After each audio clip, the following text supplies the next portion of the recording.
서울광역방송센터입니다. 국회 환노위가 어제 국감장에서 문재인 전 대통령을 김일성주의자라고 말하는 등 논란을 일으킨 김문수 경제사회노동위원장을 검찰에 고발하기로 의결했습니다.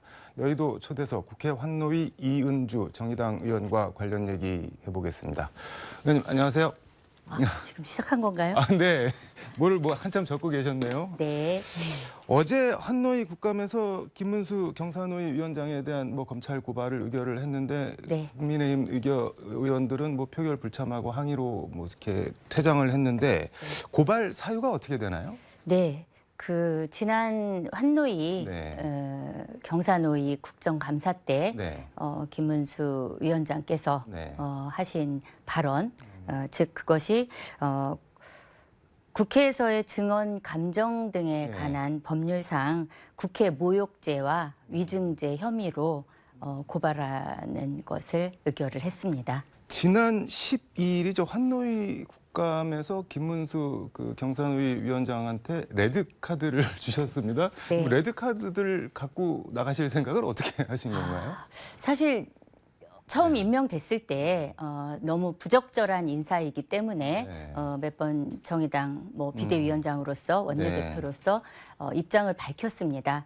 근데 이제 임명이 강행이 됐고 그래서 국감장에서 한번 기회를 저는 줄 생각이었습니다. 네. 경사노위 위원장으로서 필요한 네.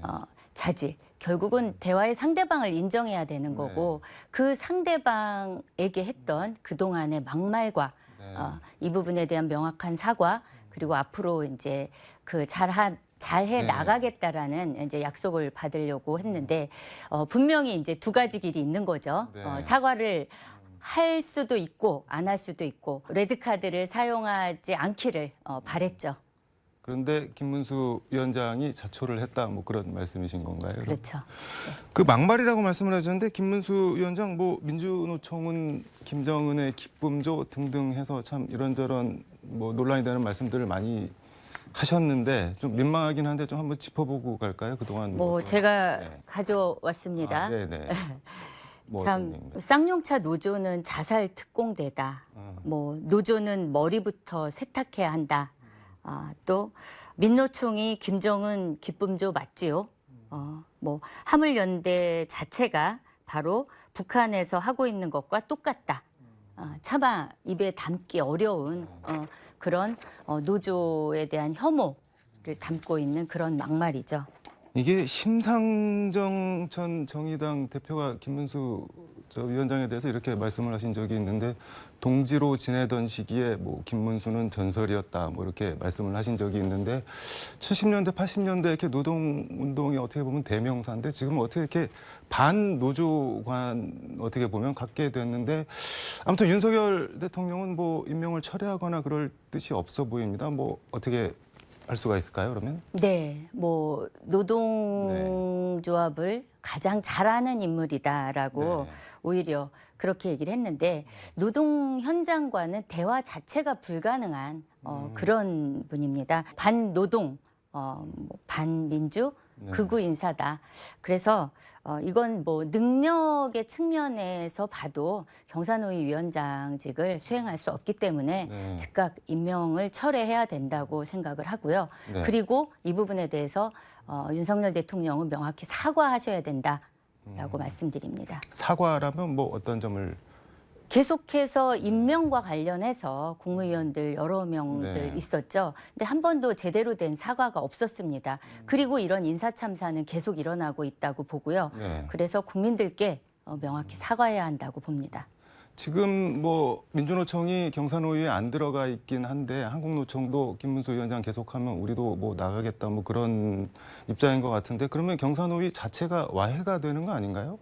노동조합이 없는 경사노위는 존재할 수가 없는 거죠. 그러니까 빨리 경사노위가 정상화되기 위해서라도 김문수 경사노위 위원장은 임명 철회가 맞다고 봅니다.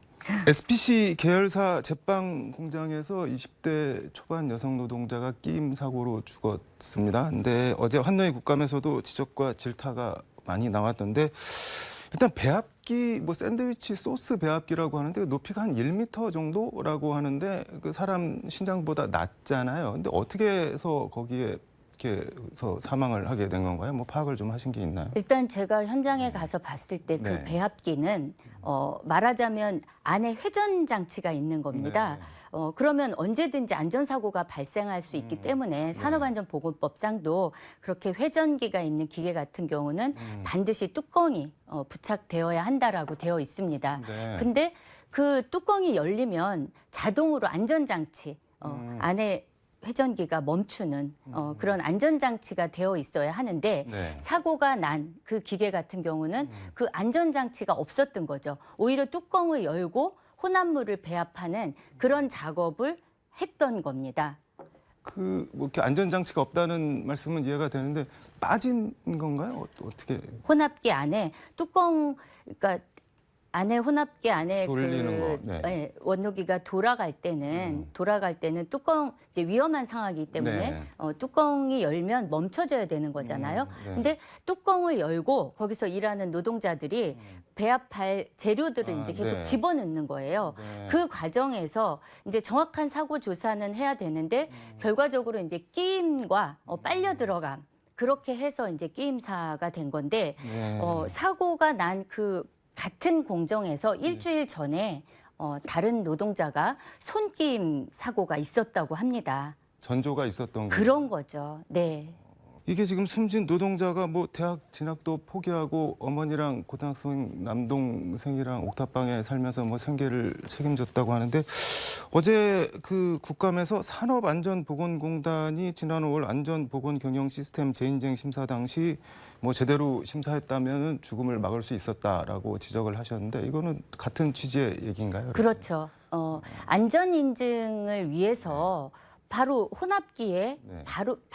혼합기에 부착되어야 할 안전장치가 부착되어 있는지 아닌지에 대한 확인 그것도 없이 안전 인증을 했다는 것에 대해서 저는 질타를 했고 그 사업장이 올해 5월에 추가로 인증이 된 겁니다. 안전 인증을 네. 받았는데요. 올 5월에 그 장치가 부착되지 않은 것을 제대로 지적하고 안전 조치를 했으면 막을 수 있는 사고였지 않았냐라는 저의 질책에 그렇다라고 인정을 한 거죠. 아니 산업안전보건법에 그런 장치를 마련해야 한다라고 명시를 하고 있는데 장치가 없는데 어떻게 안전 인증이 나간 건가요? 그래서 현장 실사를 안 한 거 아니냐 이 부분에 대한 것을 이제 남아 있는 이제 종합 감사 때 제대로 한번 짚어볼 예정입니다. 이게 중대재해처벌법 처벌 대상이 되는 건가요? 어떻게 되는 그렇죠. 예, 산업안전보건법상 안전 네. 의무를 제대로 이행하지 않았을 때 네. 처벌 대상이 되고요. 네. 윤석열 대통령이 뭐 정확한 사고 경위와 함께 구조적인 문제는 없었는지 파악하라 이렇게 뭐 지시를 했는데 지금 국민의힘은 뭐 중대재해처벌법에서 최교 경영자의 책임과 처벌을 좀 완화해주는 쪽으로 시행령 개정을 지금 뭐 추진한다고 하는데 뭐 어떻게 봐야 되는 건가요? 그러면은? 그래서 네. 그 일관성 있게 뭐 네. 대통령께서 어제 하신 말씀 그대로 가야 한다. 바로 중대재해법 시행령을 통해서 네. 중대재해법의 취지를 왜곡하고 처벌을 완화하게 되면 결국은 이런 재해로 일하다 사망하는 노동자들을 막기 위해서 만든 법이 취지를 왜곡하게 된다는 걸 다시 한번 강조드리고 싶습니다. 윤석열 정부는 왜 이렇게 시행령 갖고 뭘 하는 걸 좋아할까요?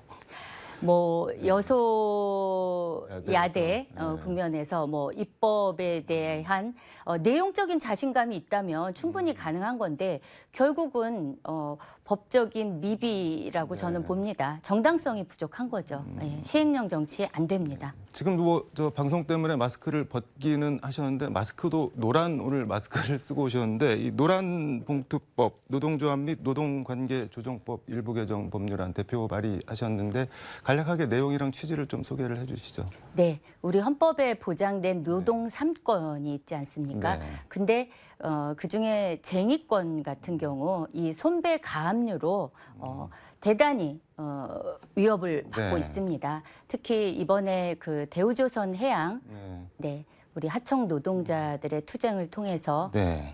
이 부분이 수면 위로 올라왔습니다. 20년 근속 노동자의 한 달 월급이 200만 원이었습니다. 이대로는 살 수 없지 않습니까? 네. 근데 그 노동조합이 합법적인 쟁의권을 얻기 위해서 그동안 노력을 했고 1년 반의 절차를 네. 거쳐서 합법적인 파업을 했는데도 불구하고 평화적인 합의 타결을 했습니다. 하지만 마지막에 남은 거는 네. 470억의 손해배상입니다. 200만 원 노동자 300년을 안 쓰고 안 먹고 네. 모아도 갚을 수 없는 돈입니다. 결국 이 손해배상 청구, 손배가압류는 노동조합한테 그리고 노동자를 파업한 노동자를 징벌하겠다는 거죠. 네. 그리고 노동자뿐만 아니라 가족까지. 그래서 제가 낸 노란봉투법은 노동조합이 네. 헌법에 보장된 권리가 제대로 쟁의권이 제대로 보장될 수 있도록 하고 그다음에 지금 사실 뭐 플랫폼 특수고용 노동자, 비정형 노동자들이 대단히 많습니다. 하지만 현행 노조법 네. 2조는 노동자의 정의가 대단히 협소합니다. 그리고 하청 노동자의 진짜 사장인 그 사용자에 대한 정의도 마찬가지입니다. 그래서 노조법 2조 개정을 통해서 노동자와 사용자의 정의를 확대하고 네. 그리고 그 정리해고 같은 경우는 네. 노동자와 가족들의 생사가 달린 문제인데 네. 그 정리해고가 쟁의의 대상이 되지 않습니다. 네. 그래서 그 쟁의의 대상을 또 확대하고 또 손배가압류를 제한하는 그런 법입니다. 하지만 불법 또 뭐 파괴 행위가 있는 그런 파업에 대해서는 손배 청구가 가능합니다. 네, 그래서 이 노란봉투법은 바로 노동자의 쟁의권을 보장하고 평화적으로 평화적으로 네. 노동자와 사용자가 대화할 수 있는 그런 법이다. 이렇게 말씀드리고 싶습니다. 뭐 자본가라는 단어 이렇게 혼자 화들짝 놀라시나요? 이게 그 뭐 취지는 알겠는데 사용자 입장에서는 그 파업을 해서 손해가 났으면 어디서든 우리는 보상을 받아야 되는 거 아니냐? 그럼 뭐 노동자가 툭하면 파업하면 우리는 당하고만 있으라는 거냐? 이렇게 지금 계속 항변을 하잖아요. 그럼 어떻게 답변을 하실 수 있을까요? 근데 말씀드린 것처럼 네. 파업을 원하는 노동자들은 없습니다. 그리고 지금 이 손배가압류가 네. 이 노란봉투법이 손배가압류를 원천 봉쇄하는 법이 아닙니다. 아까 말한 대로 네. 불법 행위에 대해서는 정당한 절차를 거치지 않은 쟁행에 대해서는 물론 할 수 있습니다. 하지만 이번에 대우조선 470억을 청구한 것, 470억 받을 수도 없는 돈인데 네. 그 사용자는 470억 청구할 때 인지대가 1억 6천만 원이 들어요. 받을 수 없는 돈이고 그리고 청구 근거도 근거가 없습니다. 네. 그것은 경영계에서 왜곡된 이야기다라고 말씀드리겠습니다. 우원식 민주당 을지로 위원장도 저희 여의도 초대석에 나와서 그 노란봉투법 반드시 통과시키겠다고 말씀을 하셨는데 오늘도 의안 정보 시스템에서 확인해 보니까는 대표 발의하신 법안이 환노위에 발의를 했으니까 회부는 돼 있는데 뭐 법안 심사 소위의 상정도 지금 안 돼 있는 것 같습니다. 이거 지금 뭐 어떻게 진행이 되고 있는 건가요? 노조법 2조 3조 개정안 네. 노동조합 그 노란봉투법 관련해서는 네. 11월에 그 법안 소위가 환노위 법안 소위가 열려서 그 논의를 11월에요? 네네. 지금은 이제 국정감사 네. 중이어서 예. 11월에 열어서 그럼 처리를 하시는 건가요? 어떻게 되는 건가요? 이제 논의를 시작하는 거고 네. 여야 그리고 시민들이 네. 함께 이 문제에 대해서 대안을 반드시 마련해야 된다. 네. 논의를 통해서 저는 꼭 이번 정기국회 때 이 노란봉투법이 통과될 수 있다고 네. 봅니다. 알겠습니다. 시간 관계상 뭐 쿠팡 업무상 재해랑 항공사 승무원 백혈병 이런 거 문제 제기를 하셨는데 이거는 다음에 좀 다시 모셔서 여쭤보고 하나만 더 여쭤보겠습니다. 지금 뭐 이렇게 정의당 뭐 승리의 빅토리 그 노란 정의당 배지를 하고 나오셨는데 내일 지금 새 당대표 선출을 하죠. 1차 선거 결과가 이제 내일 나옵니다. 선거가 마무리가 되면 이제 네. 비대위 임기도 끝나는데요. 이번 당직 선거로 새로운 정의당 그동안 여야 네. 거대 정당이 대변하지 못했던 가난한 시민들의 목소리를 제대로 대변할 수 있는 그런 정의당으로 혁신 정의당, 재창당의 정의당으로 시민 여러분들께 인사드리겠습니다. 네. 알겠습니다. 오늘 말씀 여기까지 듣도록 하겠습니다. 고맙습니다. 네, 감사합니다. 졸려 죽겠다. 내일 롤치킨에 대비해서 치킨 500개를 까야 한다. SPC 제빵 공장에서 안타까운 사고를 당한 20대 여성 노동자가 사고 당일 같은 공장에서 일하던 남자친구에게 보낸 카톡 메시지라고 합니다. 졸려 죽겠다는 말이 참 먹먹합니다. 집으로 돌아가지 못하는 노동자들 산업재해, 더 이상 이런 참담하고 안타까운 죽음이 없도록 윤석열 대통령 말처럼 구조적으로 관련 제도와 법이 제대로 마련돼 시행됐으면 합니다. 지금까지 서울광역방송센터에서 국회 환노위 정의당 이은주 원내대표와 함께 전해드렸습니다.